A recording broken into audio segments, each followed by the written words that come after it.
Well, it's official. Nintendo has forgotten August. They've given the month up. Good morning, Mario, and good morning, Switch fans. I would never forget you. 361 episodes in and we are cruising. Never forget you. Today we're talking about Nintendo's abandoning of August and what that means for you as a Switch gamer. All right, there still is a silver lining. All right, so what's going on, everybody? It's Zach from SwitchForce. Hope you're having a fantastic day. Let me know about your day in the comments down below. Also, you should check out the link in the description down below because I am doing it for you. I'm getting up bright and early before the sun comes up tomorrow. 5:30 a.m. Pacific, 8:30 a.m. Eastern. We are live streaming that Pokemon Presents where I pray they put out Pokemon Pinball 3. We'll definitely see Scarlet and Violet and probably updates on other games as well, but I think there's going to be a surprise and I hope you'll join me for the early morning shenanigans. I will need your energy and probably a protein bar to stay awake, but that's happening tomorrow morning. Link in the description of the live stream. Bookmark the page so you're ready to go, and we will have a fantastic time together. These events are always the best. And now let's talk about what's going on here. First off, Xenoblade Chronicles 3 started off with the highest, best starting sales of any game in the franchise in the UK. Now this bodes well for everywhere else in the world because the game is more popular in Japan and in the United States than Europe typically, so it's gonna do really well. Xenoblade Chronicles 2 sold Superstar, and Xenoblade Chronicles 3 seems to be more popular, more well-received, and spreading. So I think this is gonna be another big hit, a multi-million seller, so that is good news. But what's odd is that Nintendo didn't even feel August was worth the silly horse game. You know, everybody's 1-2 Switch, the rumored sequel to 1-2 Switch, where they're like, it has a horse host. But they didn't even put that out. Now, August was going to be a month where Nintendo could drop something like everybody's 1-2 Switch or slot Advance Wars Reboot Camp, but instead, they've got nothing. And now we are officially into August, and Nintendo will not have a release this month, barring something psychotic and crazy. Now, I think they could put out Kirby's Dream Buffet. They promised that this summer, so it's got to be within the next 5 or 6 weeks. But they've taken this month off, and it means that the month is very dry. But I wanted to bring your attention to 5 games that I still think are really fun and worth your time in August. If you're a bit bummed that Nintendo isn't doing a whole lot, this is what you can focus on. All right, so let's kick it off with the one that's launching first, which is going to be Cult of the Lamb. I've talked to you about Cult of the Lamb. This is the game from Devolver Digital that has a lamb, a little cute lamb, a little innocent, harmless lamb falling prey to the mental hypnotization of effectively the devil.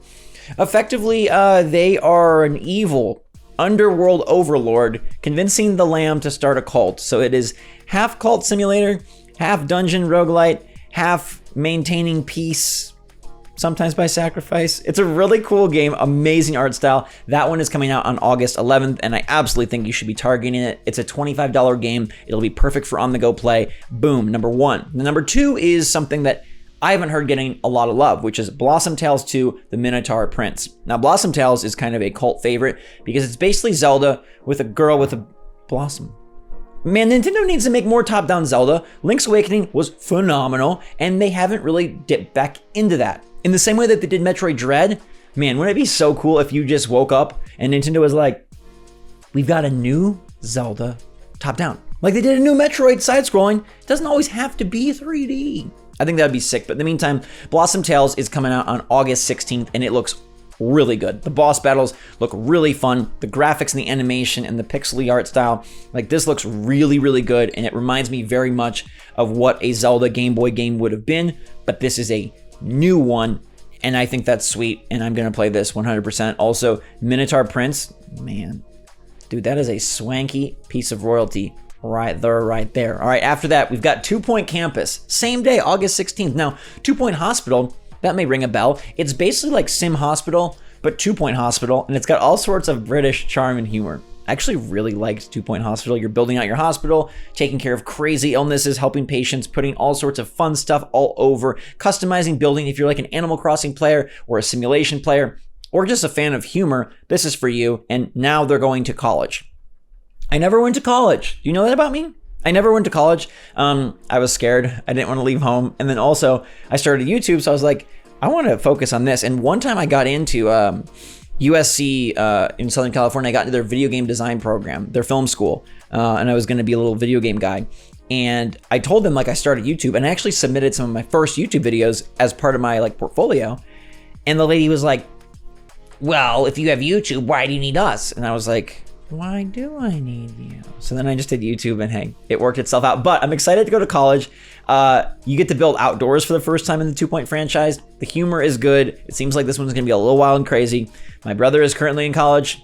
It's a little wild and crazy, so I'm excited to check this one out in a couple of weeks. And then everybody tells me that Pac-Man World is the place to play. Okay, Pac-Man World Repack is dropping on August 26th, towards the end of the month. This is very interesting. All right, I saw this at the last third-party Direct Mini, and I was like, whatever. But everyone was like, no, it was trending on Twitter. No, this is a game. And then I looked at it, I was like, all right, this is a game, and the graphics are snazzy. They fine-tune the visuals. Pac-Man looks colorful and fun. Dodge ghosts, solve environmental puzzles, rescue the Pac-Fam, butt bounce, rev roll, Pac-Doc attack. And I'm like, okay, this takes me back, because when I was younger, I played this Pac-Man game at this... One year I homeschooled, just 1 year. And I played this Pac-Man game at this kid's house, and he told me I was terrible at it. And I wasn't even bad, he just wanted a turn. So I think me and Pac-Man have a little bit of a heated history, but I am eager to see, I probably won't buy this, at least at first, but I'm eager to see if people, like, nostalgia does this thing where it's fun until you pay for it, and then you're like, oh, but I wanna see if people actually are excited about this after it comes out, and then maybe I'll get it, because I'm also looking at TMNT, the Cowabunga collection. Man, Shredder's Revenge was such a revelation. That's one of my favorite games of the year. TMNT on Switch, so good. Me and my little brother played it, the college one.